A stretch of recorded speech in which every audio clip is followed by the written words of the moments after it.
bantu bacu meze mute? Ubu noneho tubazaniye inkuru ivuga uko Patrick Karegeya yakoranye na Kabuga bikageza naho amucikisha agiye gufatwa. Mu myaka 26 yari amaze yihishahisha, Felicien Kabuga yaciye mu myanya y'intoki inzego z'umutekano n'ubutabera zitasibye kumuhiga bukware, gusa buri gihe ku munota wa nyuma ntibikunde bitewe n'abagiye bamukingira ikibaba, barimo Patrick Karegeya wigeze kuyobora ubutasi bwo hanze.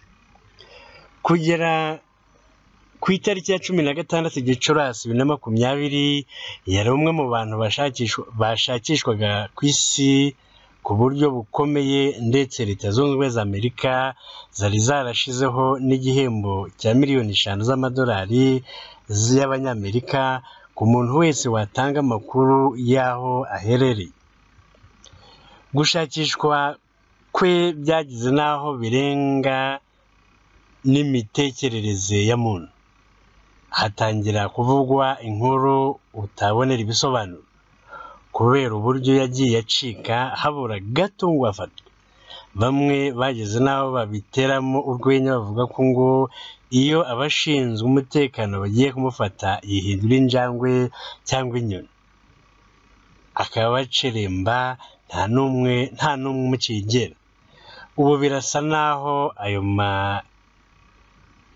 makerikeri ye yashize.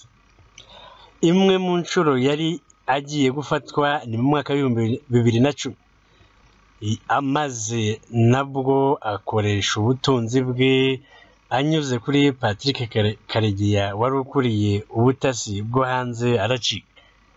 Ni imikoranire yari yarahereye mbere ubwo Karegeya yafashaga abana bakabuga gusubirana imitungo yase. Karegeya yasubije abana bakabuga imitungo yase. Mu mwaka wa 2011 ubushinjacyaha bw'u Rwanda bwavuze ko Colonel Patrick Karegeya yagize uruhare mu gusubiza imitungo abana bakabuga yari yarafatiriwe n'ubutabera. Abana babiri bakabuga aribo Donatien Nshimyumuremyi uzwi nka Nshima na Seraphine Uwimana baje mu Rwanda hagati y'Ukwakira n'Ukuboza 2003, bazanwe no kwisubiza imitungo y'umuryango wabo. Icyo gihe bigizwemo uruhare na Karegeya, umukozi wari ushinzwe iby'umutekano muri ambasade y'u Rwanda mu Bubiligi, Janvier Mabuye, yasinyiye urwandiko abana bakabuga rubahesha uburenganzira ku mitungo yase.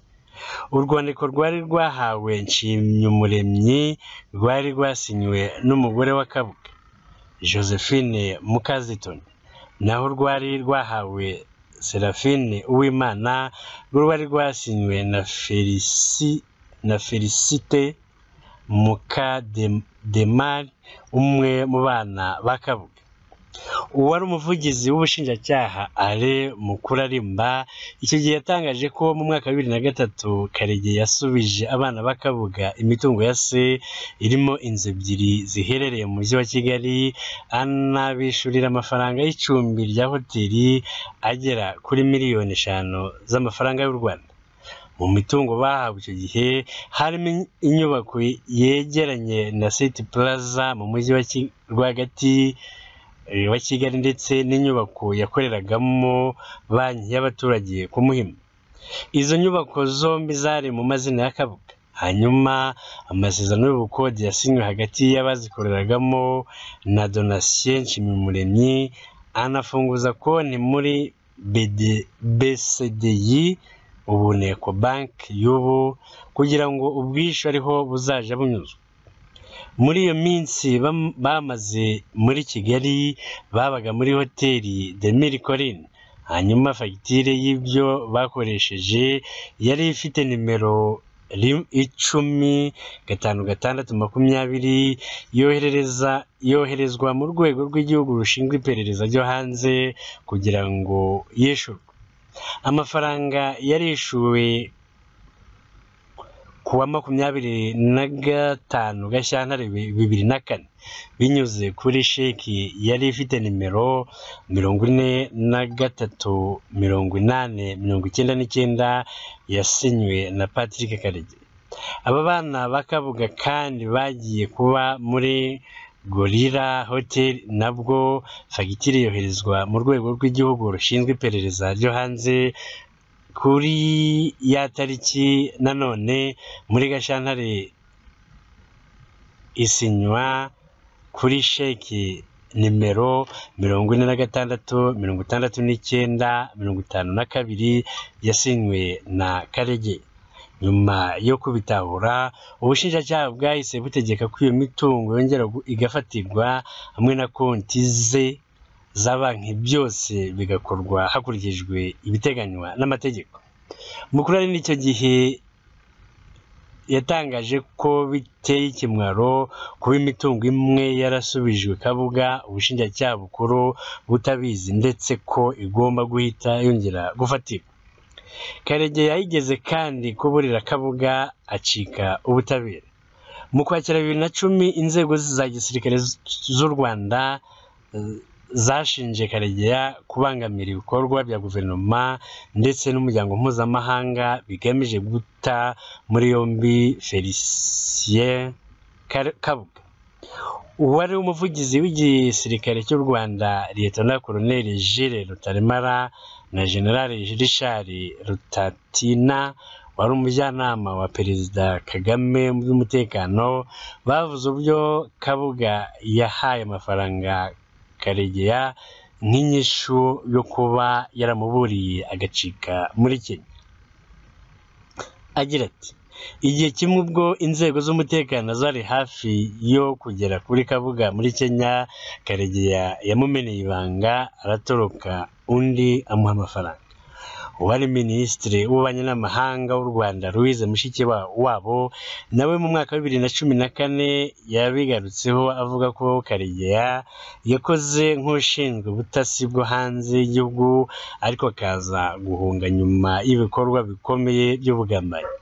Agira ati, icyo abantu benshi bazi ni uko Karegeya yagambaniye igihugu arinda Felicien Kabuga, umwe mu bantu bakurikiranyweho jenoside ushakishwa cyane. Yavuze ko ubwo yahungaga byaje kugaragara ko yakoranaga n'umuryango wa Kabuga agamije kumufasha gukomeza gukwepa no ko yaburanishwa, undi nawe akamuha amafaranga nk'ikiguzi cy'ubwo bufasha yabaga yamuhaye. Ni ubwo buryo Kabuga yabayeho mu myaka 26 ishize, umunsi ku wundi yihishahisha, agakoresha amafaranga mu gushaka abashobora gukomeza kumucikisha. Perezida Kagame mu mwaka wa 2019 yavuze ko uburyo Kabuga yaburiwe irengero burimo amayobera, ashimangira ko uko byagenda kose hari abantu bamufasha ku buryo ubutabera butamufata. Agira ati, uko biri kose amayobera ari mu buryo yarigisemo, mu buryo akomeje kubura, bigaragaza ko afite abimufashijemo, ndetse hashobora kuba harimo n'uruhare rw'amahanga kugira ngo atazagera ubwo ahatirwa gutangaza ibyo azi byose. Kabuga yagiye ahungira mu bihugu bitandukanye agerageza kwihisha ubutabera, ari nako akoresha amazina ataraye. Yabaye muri Kenya, muri Norvège, mu mujyi wa Oslo, mu Budage, mu mujyi wa Frankfurt, i Bruxelles mu Bubiligi, n'i Paris mu Bufaransa aho yafatiwe. Ngibyo ibya Kabuga, umukambwe w'imyaka 84 afashwe ashaje. Ese hari icyo bizamarira ubutabera? Hari icyo bizamarira abo yahemukiye? Igihe kizabisobanura. Twe tubaye duhagarariye naho butaha. Bye bye. Turabibutsa gusa gukora subscribe kuba atarabikora.